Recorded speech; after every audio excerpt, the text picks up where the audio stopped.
Hello, कैसे हो आप सब। तो अभी के लिए ना जो बच्चे एग्ज़ाम्स दे रहे हैं तो उनके लिए एक बड़ा ही प्यारा टॉपिक लेके आए हैं कि वो ट्वेल्थ के एग्ज़ाम्स के बाद या अपने बोर्ड्स के एग्ज़ाम्स के बाद और फिर अपने ग्रेजुएशन के एग्ज़ाम्स के बाद किस मॉड्यूल के लिए जाएं अगर उनको बाहर जाना है, आइल्स और पीटी। तो आज हम आपको ब्रीफ में समझाते हैं कि आइल्स और पीटी में क्या डिफरेंस है।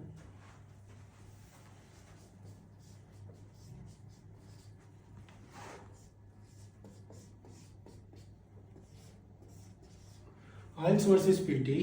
आइल्स बहुत पुराना मॉड्यूल है जो इतने सालों से मार्केट को डोमिनेट कर रहा था, लेकिन आप देखेंगे अभी रिसेंट में ना पीटी ने मार्केट को डोमिनेट करना शुरू कर दिया। आज के लिए मेजर स्टेक होल्डर है पीटी। अब डिफरेंसेस कहाँ से आ रहे हैं? डिफरेंसेस है सिर्फ साइकोलॉजी का। अभी के लिए बच्चों को यह बोल दिया जाता है कि पीटी में बैंड स्कोर इजीली आ जाता है, लेकिन इसके पीछे की साइकोलॉजी अलग है, इसका पैटर्न अलग है। इससे पहले हमने एक वीडियो भी बनाई थी आइल्स पे सेपरेटली और पीटी पे सेपरेटली, लेकिन आज मैं आपको एक छोटा सा ब्रीफ दूंगा और उसके बाद आप डिसाइड कर पाएंगे इजिली कि आपको किस मॉड्यूल के लिए जाना चाहिए। तो पहले हम बात करते हैं आइल्स की। आइल्स का टेस्ट क्या है?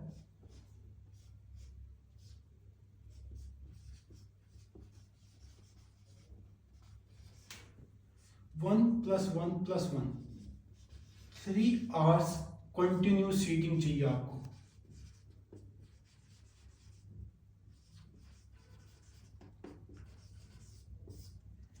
जो एक एक मॉड्यूल है वो मिनिमम 1 आवर का है।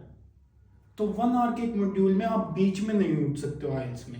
तो अगर आप एक बार एग्जाम के लिए बैठ के, तो आपको एक बार के लिए एक मॉड्यूल को प्रिपेयर करने के लिए एटलीस्ट 1 आवर मिनिमम चाहिए। तो आपको कंटिन्यूस सीटिंग चाहिए, मतलब जो बच्चा कंटिन्यूस टच में है उसी के लिए आइल्स प्रेफर है। पीटी में नहीं है ऐसा। पीटी में मॉड्यूल तो सेम है, 4 के 4 मॉड्यूल सेम है, सब डिवाइडेड है।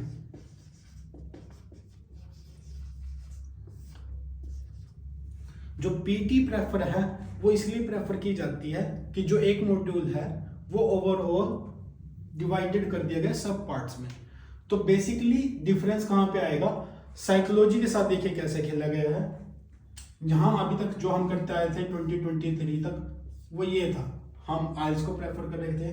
फिर बाहर फॉरेन में इंट्रोड्यूस किया गया पीटी को। सबसे पहले ऑस्ट्रेलिया ने एक्सेप्ट किया था, ठीक है। उसके बाद क्या है, हमारे यहाँ से कोई भी बच्चा बाहर जाता है और उसको बैंड स्कोर की जरूरत होती है अपनी टीआर के लिए, पीआर के लिए। तो बेसिकली उसको माइंड में सेटअप करके पीटी ने अपने आप को डिजाइन किया था और वहीं से मेजर डिफरेंस ने ओवरटेक किया है। पीटी क्या कहता है कि अगर आपका एक मॉड्यूल है, मैं उसे 5 सब पार्ट्स में डिवाइड कर दूंगा। 5 सब पार्ट्स को 4-4 5-5 मिनट के पार्ट्स हैं, आप उसे इजीली कर सकते हैं। तो हमारे यहाँ से जो बच्चा बाहर गया या फॉरेन स्टूडेंट है जो अपने काम पे भी बिजी, अपनी स्टडीज भी कर रहा है, तो उसके पास इतना टाइम नहीं है कि वो एक बार में बैठे और कंटिन्यू 1 आवर टाइम का टाइम दे पाए। तो यहाँ से साइकोलॉजी ने गेम खेला, इन्होंने इसका फायदा उठाया और क्या हुआ कि जो बच्चा काम पे गया प्लस वर्किंग है, उसके साथ क्या अनाउंस किया गया कि हमने आपका सेम मॉड्यूल 2 घंटे 20 मिनट का कर दिया है। 2 to 2 रफली 2 से 2.25 घंटे तक का जाता है और सब पार्ट्स में डिवाइड कर दिया। तो अगर किसी को प्रैक्टिस करनी है ना पीटी को, उसको सॉफ्टवेयर ऐसा लॉन्च कर दिया है, तो आप 4-4 मिनट के सेशन से अपनी प्रैक्टिस कंटिन्यूटी कर सकते हैं। तो बाहर के बच्चों के लिए इसका मेजर बहुत ज्यादा डिफरेंसेस आया। और जो ये मीथ है कि पीटी इजी है या इजीली बैंड स्कोर देता है, वो मिथ भी यहीं से आया, क्योंकि जो बच्चा यहाँ से गया करके गया था वो पहले कोई ना कोई इंग्लिश टेस्ट दे के गया था, चाहे वो डिलिंगो हो, टोफल हो या आइल्स हो। प्लस वो इस इन्वायरमेंट में रहा है, इंग्लिश स्पीकिंग कल्चर में रहा है, तो उसकी वजह से उसका ऑलरेडी लेवल अप है क्योंकि उस सराउंडिंग में रहा है। तो पीटी जब आया तो बच्चों के लिए इजी हो गया कैटर करना। प्लस उन्होंने अपने आप को ऐसा सॉफ्टवेयर लॉन्च किया ताकि जहां पर दूसरे पर्सन की नीड ही ना रहे। तो बच्चे ने क्या किया, अपने ईयरपोड्स या ईयरफोन्स प्लग इन किए, अपना सॉफ्टवेयर पे जाके आईडी बनाई और क्रिएट किया और इजीली अपनी प्रैक्टिस की। तो उन बच्चों का जिनका लेवल था उनके लिए इजी हो गया आइल्स की बजाय पीटी में स्कोर करना, क्योंकि यहाँ पे कंटिन्यू टाइमिंग चाहिए थी। लेकिन अभी के लिए क्या डिफरेंसेस आ रहा है, हमारे यहाँ से जो बच्चा है वो अभी तक कंटिन्यू स्टडी पैटर्न पे आया है। तो जिस बच्चे का ये है कि मेरा कंप्यूटर पे प्रिंटिंग में या टाइपिंग में मेरा उतना समय नहीं दे पा रहा हूँ या उतना टाइम नहीं दे पा रहा हूँ, तो उन बच्चों को क्या करना चाहिए, उन्हें आइल्स प्रेफर करना चाहिए।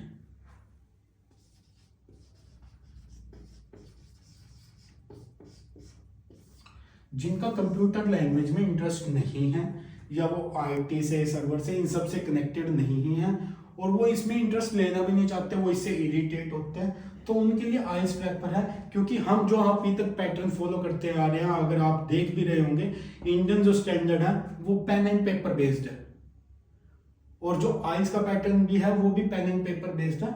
आइल्स मॉडिफाई कर रहा है अपने आप को, अपनी प्रोसेस को, लेकिन जो हम स्टैंडर्ड फॉलो करते आ रहे हैं वो पेन एंड पेपर बेस्ड है, हम उस पर इजिली सेटेबल है। और अगर आप कंटिन्यू सीटिंग दे पा रहे हो, लाइक +2 तक का बच्चा है वो आप तक कंटिन्यू सीटिंग दे पा रहा है, तो मैं उनको प्रेफर करूंगा आइल्स।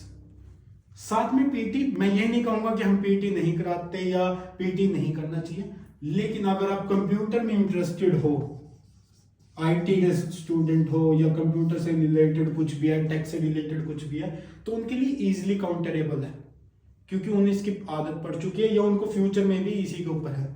अनदर जो क्राइटेरिया आता है, एलिजिबल कंट्रीज।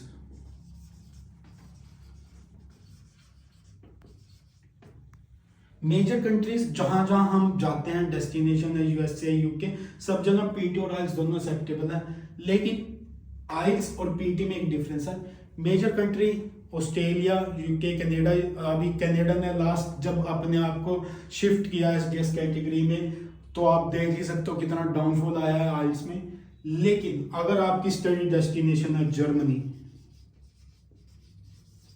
यूरोप का कुछ पार्ट, नॉट ऑल, ठीक है, स्पेसिफिकली जर्मनी, यूरोप, ठीक है, इसके अलावा आप ऑस्ट्रेलियन वर्क परमिट्स,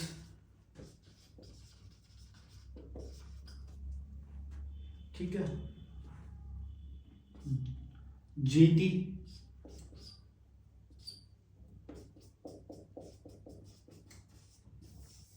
इन सब में से किसी के भी फेवर में हो या हो।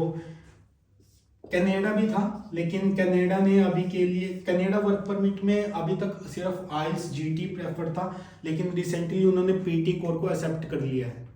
तो ये मेजर डिफरेंसेस हैं। लेकिन अगर कोई भी टारगेट कर रहा है जर्मनी को या फ्रांस को, तो वहां पे अभी भी आइल्स प्रेफर्ड है। अगर आप उनके ऑफिशियल वेबसाइट पे जाते हो और आपका वहां के लिए टारगेट है, तो आप पाओगे कि वहां पे पीटी का ऑप्शन नहीं है अभी के लिए अवेलेबल। पीटी अवेलेबल है मेजर डेस्टिनेशन पे, पर उनकी प्रेफरेंस स्टिल आइल्स है। लाइक अभी मैंने रिसेंटली आपको एक और वीडियो बनाई थी कि जर्मनी का 1 साल का पोस्ट स्टडी वर्क वीजा है जहां पर, और एक चेसन कार्ड है जिसकी हम बात करते हैं, जॉब अपॉर्चुनिटी कार्ड भी जिसको बोला जाता है, उसमें आइल्स की प्रेफर है, वहां पे पीटी का आपको पाएगा ही नहीं ऑप्शन। और अभी रिसेंटली जो हम देख रहे हैं डाउनफॉल, आप पीटी में एक डाउनफॉल क्या आया है कि हम बोल तो रहे हैं आइल्स का 6 और पीटी का 6, इंस्टीट्यूशंस को भी समझ में आ गया है वो बराबर नहीं है, नॉट इक्वल है। अब आप कहेंगे सर ये कैसे है? आप कहीं भी देखिए, अगर 6 ईच की रिक्वायरमेंट है तो पीटी का 6 ईच 52 या 53 नंबर्स पे हो जाता है। लेकिन जहां भी मेजर कंट्रीज आएंगी, लाइक यूके में मैंने रिसेंटली एक ट्रेंड देखा है कि आइल्स में अगर 6 की रिक्वायरमेंट है तो पीटी में वो आपको बोलेंगे कि 59 ईच चाहिए। तो ये मेजर डिफरेंसेस हैं।